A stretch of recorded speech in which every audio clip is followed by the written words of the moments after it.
We have the holy hand grenade. Yes, of course! Given how much fantasy is a part of the gaming medium, it's no surprise that the holy attribute is a very common one. For this reason, there are a lot of ways that a boss can qualify as holy. Paladins, angels, priests, warriors of God, and so on.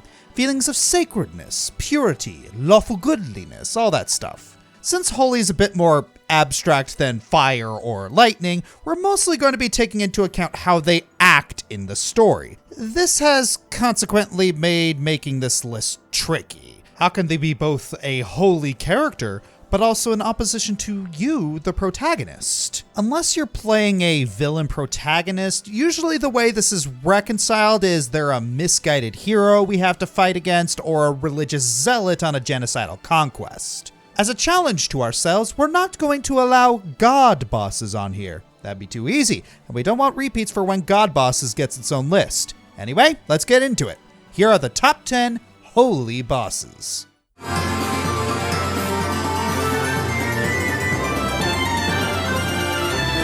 For all the Christian buffs out there, the Four Horsemen of the Apocalypse is one of the most feared religious symbols. Dark, foreboding figures serving as a warning for the end times, and possibly the desolation of humanity itself. In any other piece of media, we'd expect them to be the villains, right? Well, the Darksider series takes those expectations and chucks them out the window. Not only are the Horsemen our protagonists, they may be humanity's only hope. Subverting expectations in and of itself is an accomplishment. Well into the spirit of dodging expectations, our hero for Darksiders 2 is Death himself, who's on a mission to clear his brother's good name. Along the way, he stops to help Archon Lucian, the angelic guardian of the Ivory Citadel and Crystal Spire, deal with the corruption in his land. I'm not gonna lie, this holy angel is kind of a jerk. His attitude is basically, I am not holier than thou, mother. But I am holier than you. And yet it turns out he's completely full of it. He fell to the corruption, helped Abaddon, the big bad of the first game, with his plans to conquer Earth, and manipulated Death in hopes of getting him out of the way for good. All the while he himself is being used like a puppet. With Death calling out Archon's BS, the fallen angel tosses him away for one last brawl. Despite his holier-than-thou attitude, Archon doesn't disappoint in combat. Throughout the first phase, he can fly above the arena, and if you're not keeping your distance, he'll blast you away with his energy attacks. To survive, your best bet is to arm yourself with the Death Grip and clip this angel's wings. With the fight back down to Earth, it's a little easier to close in with your damage, but you better still avoid being knocked on your butt by his blasts. Near the end, the Archon's corruption is now plain for all to see as he grows a demonic new pair of wings, and he'll try more than ever to blast you away or bowl you over. But in the end, even a disgraced heavenly body can't outrun Death, as he has given a long overdue reaping before vanishing from this world, while we walk away with the literal key to further our mission. Honestly, the only reason Archon's this low on the list is because I think the holy aspects of his character aren't as strong as others on this list. However, the concept behind him is brilliant. An arrogant, self-entitled, pure being falling down the path of darkness. Nothing we haven't seen before, but, you know, always a cool idea. And like I said, the idea of turning the Horsemen of the Apocalypse into heroes for a change is kinda novel. Given the right circumstances, forcing the baddies to act as the good guys can be a really fun twist. Except when it's not.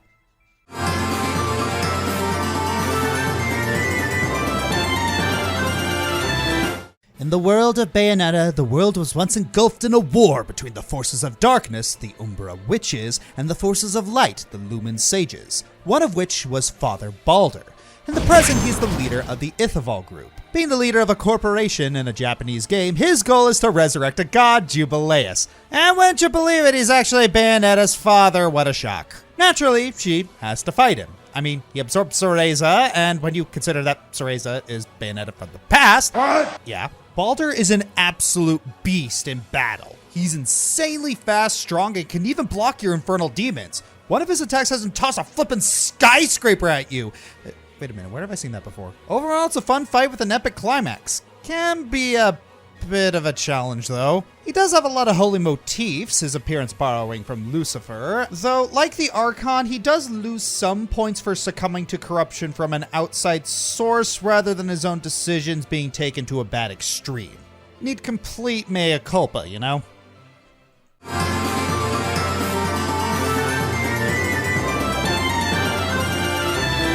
You know, Now, for a series called Devil May Cry, we don't see that many quote-unquote holy entities. For the most part, we are a demonic entity fighting other demonic entities, unlike Bayonetta, where we're usually fighting holy entities. So it does make sense that we have some holy aligned enemies eventually. Well, cue DMC4 and the Order of the Sword, a group solely dedicated to worshipping the hero Sparta. Wait, wasn't Sparta Dante's father?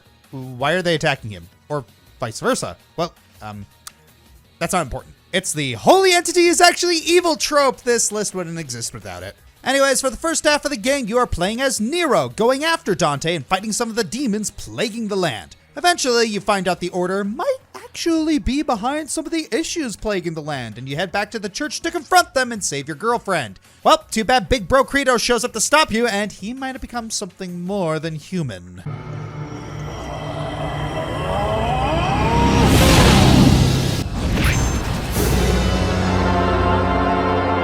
Remember Nello Angelo from DMC1? Well, the Order took his armor and experimented on it to turn their guys into demons. Well, Credo did the same. And like the other Angelos you fight, he's crafty. He waits for you to make the first move, and if you take too long, he comes at you in full force, pretty much inviting you to make the first mistake. Like many rival fights in character action games, there are no gimmicks to the fight.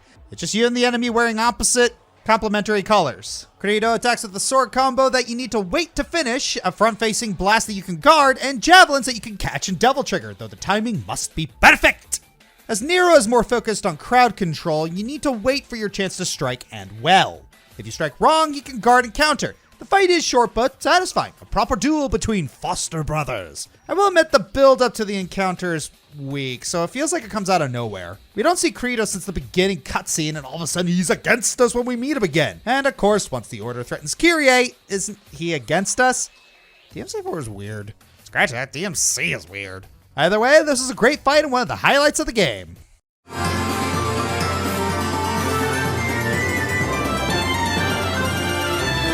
For our next entry, we're going to take a look at a franchise that is the pinnacle of sanctity.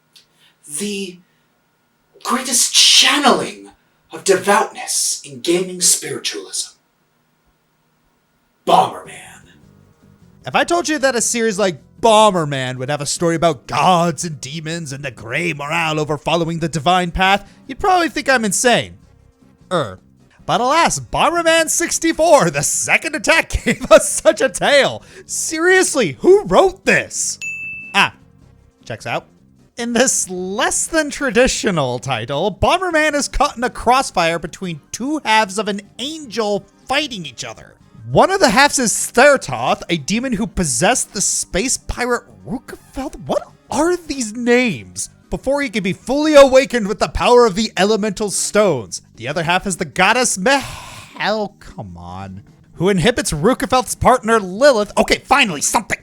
The Scourge of the Spaceways. Throughout the game, Lilith has been aiding Bomberman with confronting the Astral Knights who guarded the elemental stones. Eventually, though, Mehel begins to take full control of Lilith's body.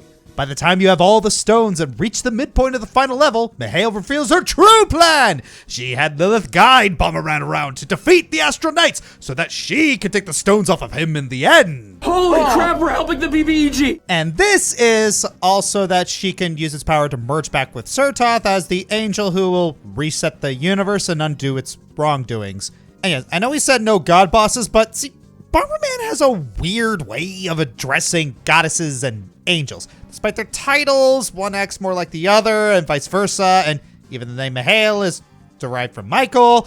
Yeah, it's weird. So you get around to fighting Mehel in Lilith's body, and as far as Bomberman fights go, it's mostly standard. She attacks with daggers that spread across the arena and will dash for a quick stab at the White Bomber. All the dashing makes her particularly evasive, making her trickier to hit than the average boss, but it's nothing a good slew of ice bombs can't handle. What makes this fight particularly stressful, however, is her signature move. If Mehel catches Bomberman in her charge attack, she will beat him down instantly and steal the power of the stones off of him. It's from here where you'll trigger the bad ending fight against Thertoth, since Mehel fell into Thertoth's trap by accidentally giving him the power he needs to break his seal and unleash its true power. Should you beat her, however, which even then isn't that hard to do, you get to keep the stones as Mehel ultimately surrenders the right to decide the fate of the universe to Bomberman. recognizing her misguided vision and finally trusts him with doing the right thing before merging back with Surtoth. While the fight itself is just okay, the surprising amount of story surrounding the character makes this one of the more jarring bosses on this list.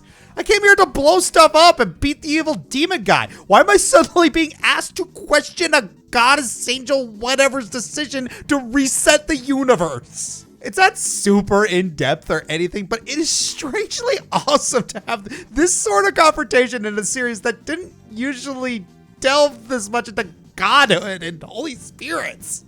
Bomberman needs therapy from the same guy who does Kirby, I swear.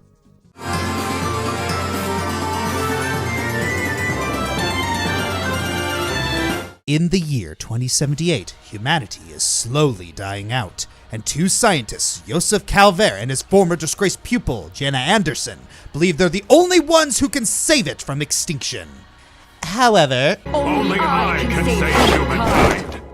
Kids, you're both just awful. yeah, if we're trusting either of these creeps with the fate of humanity, we're kind of screwed no matter what. Joseph is a self-fulfilling nutcase who thinks ascending humans into gods is their best chance for survival, while mostly caring about wearing the crown as the god who saved everyone. I will become the god of this new world. Meanwhile, Jenna is a vengeful terrorist who wants humanity to preserve itself, but will also create her own leashes to snuff out Joseph and anyone helping him, which leaves a massive wave of destruction along the way.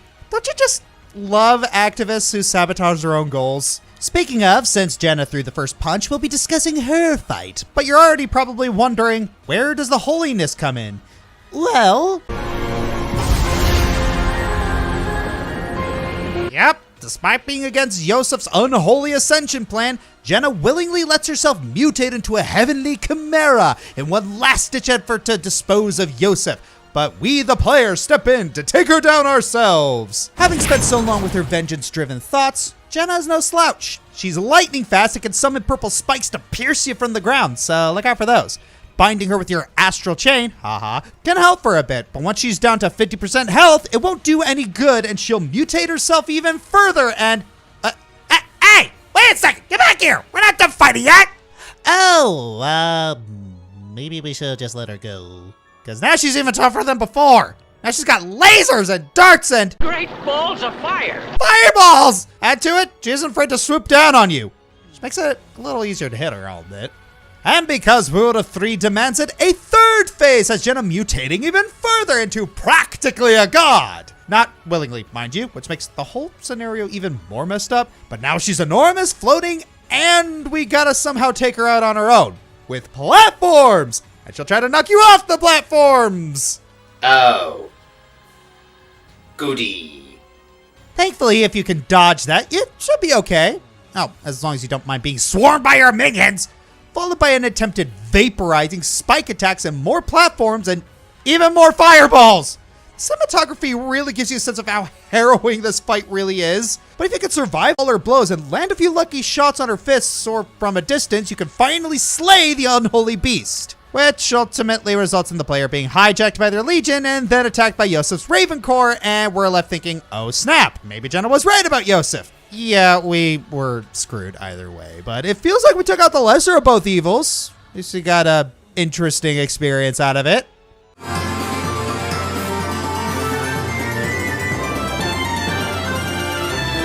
Hey, Super Smash Brothers, what holy boss are we gonna find here? Well, how about the boss that made us say holy crap the first time we saw the single-player cinematic?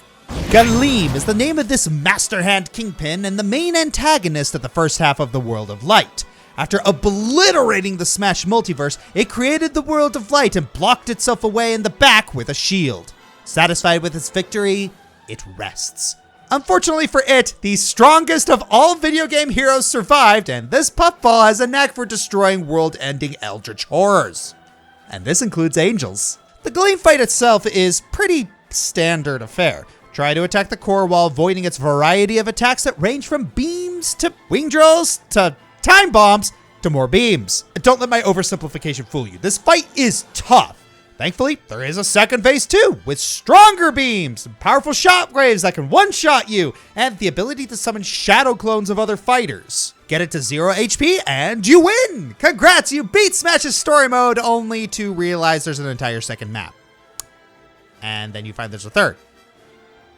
You fight Galima one more time at the end, where you have the choice of fighting both it and Darkon together, or by itself one more time.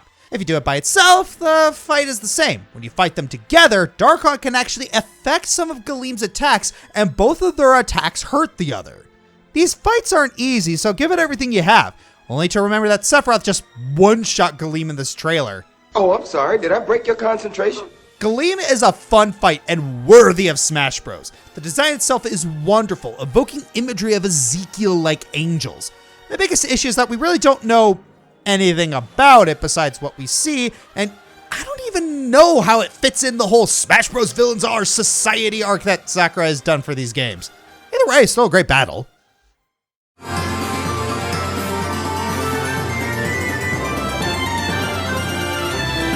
Just a friendly reminder, not all bosses you fight in video games are evil. Some of them fight unwillingly, or they'll do it to test your worthiness.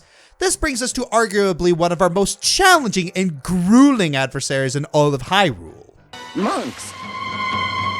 In the Breath of the Wild DLC, The Champion's Ballad, taking place after the game's main story, Link is offered a chance to receive his own divine beast. But to earn it, he will have to pass the trials of the ancient and mystical monk Maz Koshia of the Sheikah tribe. After a long and harrowing journey, Link's quest takes him to one very last trial: face Maz himself in one-on-one combat. Now, he may look brittle and in need of a shower, which he is, but there's a very important rule you should know about monks. Don't mess with the monk, or he will monk you up. Maz may be scrawny, but a pushover he is not. He's scary fast, able to teleport and armed with elemental arrows and his guardian sword. Knock his health bar down enough and he goes full ninja and summons shadow clones to surround and ambush you. And in his final form, Ashidanza, he grows into an enormous meditating giant. He'll throw spiky projectiles at you, he'll tilt the arena, let it be known that monks cheat at pinball, and he'll try to trample you. You know, in hindsight, I probably kind of deserved this for calling him brittle. It's still rude, though. Your best bet is to use stasis whenever you can to get even a fleeting chance to strike at him and use one of his own projectiles to deflect his attacks. But even then, you might barely make it out alive. But in the end, all the struggles and whiplash will be worth it as you're rewarded with a motorcycle. All that effort, nearly getting stomped and roasted for a motorcycle. Worth it!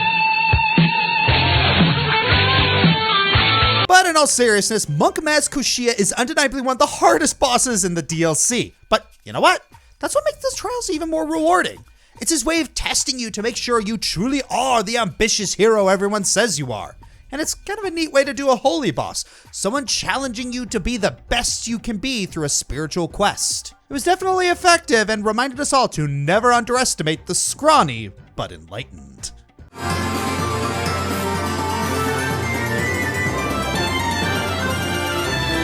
Alright, I've been feeling good so far, but why do I feel like this chill and...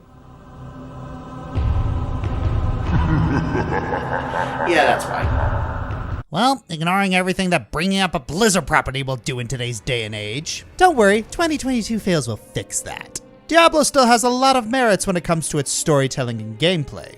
While I won't do a super deep dive into Diablo's lore, which could make this long video even longer, I do want to touch upon the lore of our number 3 entry. Malthael. Malthael was once part of the Angeris Council, the leading party of the High Heavens, being its first leader and eldest member. As with his fellow archangels, his ultimate goal was the destruction of hell and demonic entities as a whole. However, as his interest in humans grew, he realized that humanity would never be free from hell's influence, and thus, the Council's quest to preserve order will be doomed to fail. Because of this, he abandoned the Council to go down his own path. Eventually, Diablo would be defeated, and most of hell's power would be diminished. You'd think this would deter Malthael as heaven's ultimate goal would be complete. Unfortunately, now he sees humanity as the last demonic entity left, and in its destruction would heaven truly become victorious. In this, he decided to become an embodiment of death to eradicate humanity. He tried this in a couple of ways. First, he tried to corrupt the council to unleash a weapon to destroy humanity. That didn't work, so then he used the power of the Black Soul Stone to consume all demonic essence, ripping humanity's souls apart and destroying their bodies. After traveling through the battlefields of eternity and entering Pandemonium Fortress, you finally confront Malthael. This fight is insane. If you're fighting him at high difficulty levels, he will take forever to kill between his insane HP and high damage output. The one thing you need to worry about is his high cold damage and debuffs. He will launch clouds of mists at you, which will do a bunch of ice damage. And in his first phase, will fly up and summon glowing blobs to do the same, but with a debuff. Yay. In phase 2, he will summon a group of souls that will fly towards the center of the arena and then back to the outskirts, doing large damage if you're hit by them. He will also summon exorcists to help keep damage on you. The good thing with these bozos is that they drop health globes when killed.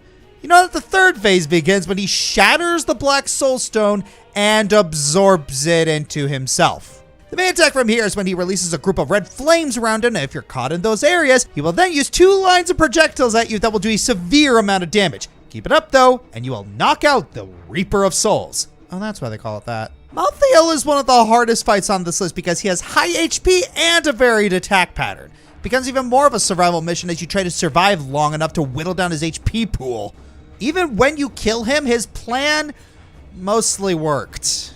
90% of humanity was killed due to his actions, and the ones that now remain are warring amongst themselves. If there's any great irony to all of this is that his actions also brought back Diablo, the one being he wanted gone the most. Pray cometh the fall.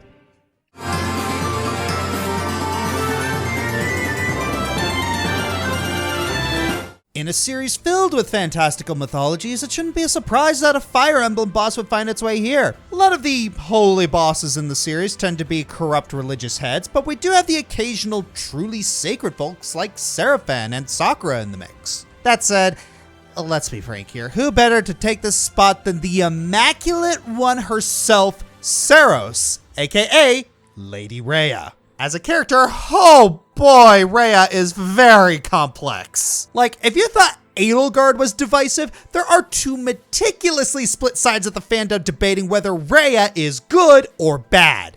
And it's really interesting that way. Raya suffered a traumatic past of having her people killed, which forced her hand into creating a religious matriarchy to protect her kin and offered the people of Fodlan compensation by letting Adrestia's first emperor establish the crest system.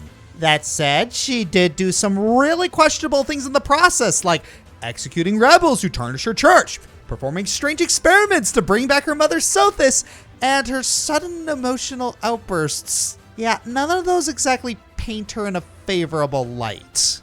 People like to describe Raya as a mindless dictator because of this, but all that said, she's not 100% wrong to do what she did. The rebels were actively manipulating and hurting innocents to get what they want. Her experiments were not done without sentiment, and despite her outbursts, she never really did anything as horrible as, committing genocide or bombing entire cities. Yeah, she set Ferdiad on fire in Crimson Flower, but no civilians were harmed by that as far as we know. She's immoral and unhinged, but she's nowhere near the evil tyrant Edelgard made her up to be. It's kind of funny how badly fans want to justify Edelgard's moral grayness, but are completely merciless about berating Raya without taking the initiative to understand the full story. Ew, because she's not a main character and gets too little focus. Yeah, tell that to Arvis.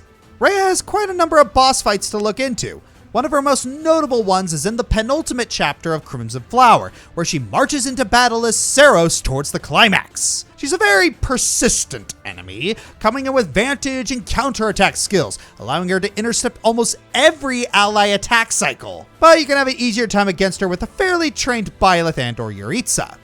But those are merely cheese crumbs compared to the calamitous confrontation against the Immaculate One. As the Holy Nabatean Dragon, Saros comes packing with a lot of powerful defensive skills like Dragon Skin, Dragon Scale Wall, and Vital Defense, and her staggering blows do a ton of damage to multiple allies. Crimson Flower is an easier confrontation as her skills weren't as active, and you have Edelgard to take a hit for the team. But in Silver Snow? Oh boy, are you in for a grueling treat. Not only is she surrounded by powerful white beasts, but she has vicious squad cleaning attacks and insane recovery.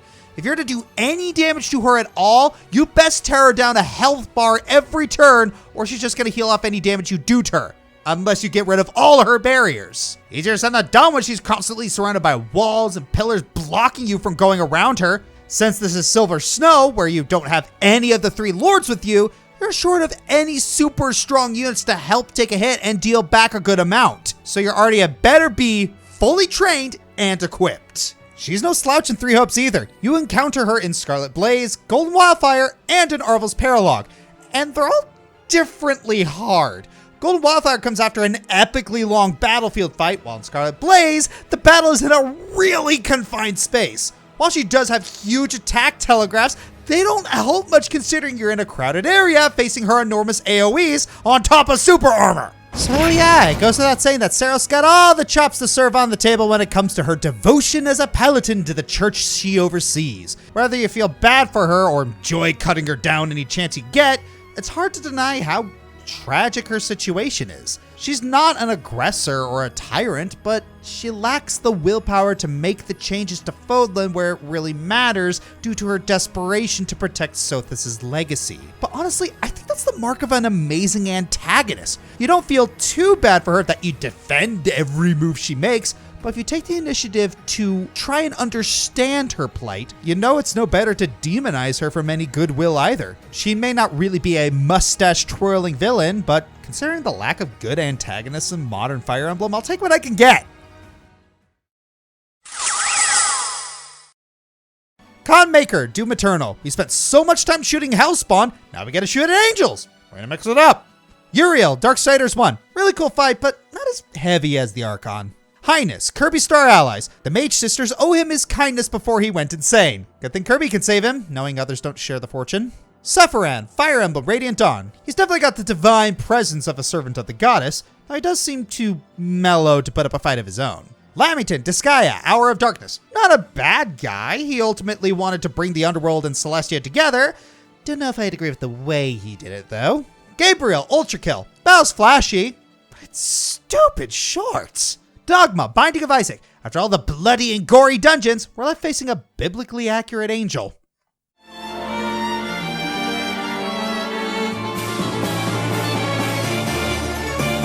In the Shin Megami Tensei series, the choice is yours whether to fight with the forces of law or chaos, or reject them both entirely. In 4, your main human companions, Jonathan and Walter, are aligned with the forces of law and chaos, respectively. As the game progresses, each of them drifts further away from you and towards their respective alignments. Eventually, the conflict between the angels and the demons escalates into all-out war. The archangels will fuse together to form Merkabah, but this requires a human sacrifice. Naturally, Jonathan volunteers to be said sacrifice. And this is where things get interesting. If you're on the law route, he'll fight alongside you against Lucifer. On the chaos or neutral routes, he's your enemy. Of course, it is kind of hard to side with him given that he kills Isabeau in the law route. His justification? She read manga. Is that it? No, I am dead serious. That's actually what happens. Anyways, Merkabah's design is awesome. It's the perfect combination of being elegant and absolutely terrifying. Be not afraid. I said be not afraid. His second form is just as cool with some fitting epic organ music.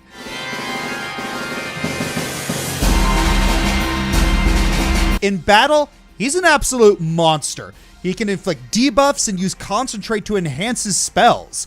And one really cool touch is that the dialogue will change depending on what route you're on. If you're on neutral, he'll acknowledge your fighting prowess. On chaos, he'll declare that you're just another demon. Your sin is beyond the grace of God.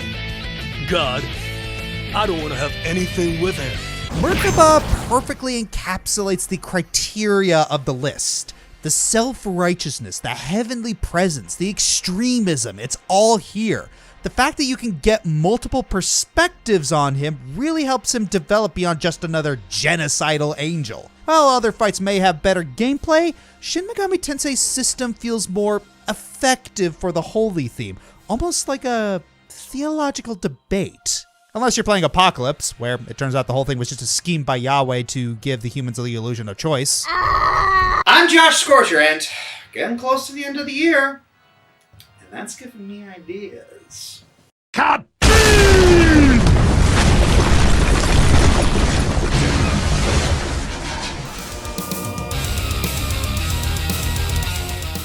Hey everyone, this is Josh. If you like this video, please like, subscribe, leave a comment, and share the video around. Please check out my other social media like my Twitter, Twitch, and Tumblr. Check out my other channels such as Joshua Burner for reactions and other stuff, Dragon Fighter Gaming for tabletop, and Bob Equestria for cartoons. Consider checking below the video and donating to my Patreon, Streamlabs for my merchandise, or becoming a YouTube member. Thanks for watching.